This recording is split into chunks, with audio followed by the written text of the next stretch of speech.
大家好，我是小颖。今天花25块钱买了1斤大虾，我们用大虾和冬瓜来做个好吃的。首先把虾线挑出来，再把虾脚和虾须剪掉不要，再从虾的后背划一刀，这样容易入味，同时也好去皮。装入大碗中，加入姜丝、1勺料酒、适量的胡椒粉，搅拌均匀，腌制10分钟。再准备1块冬瓜，去皮去籽，然后切成厚一点的片。切好之后装入砂锅中备用。再准备2头大蒜，切成蒜末，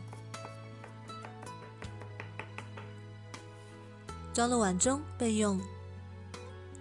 热锅放油，油热之后倒入腌好的大虾，翻炒，炒出水分，炒至大虾变色，像这样就可以啦。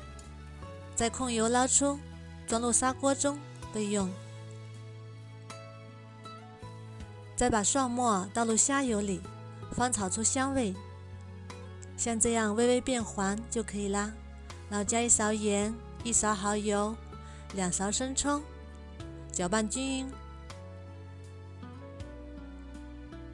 搅拌均匀之后，再把它倒入大虾里。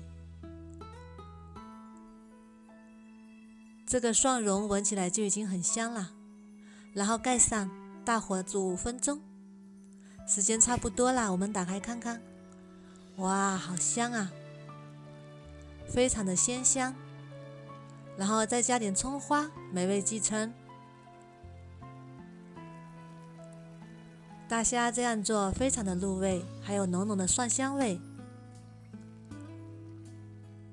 这个虾充分的吸收了冬瓜的汤汁，非常的鲜，肉质 Q 弹有嚼劲，越吃越香。我们再来看看冬瓜，冬瓜也是非常的鲜嫩入味，开胃又下饭，老人和孩子都非常的适合。如果你喜欢也试试吧。喜欢我的视频就关注我吧，谢谢您的支持。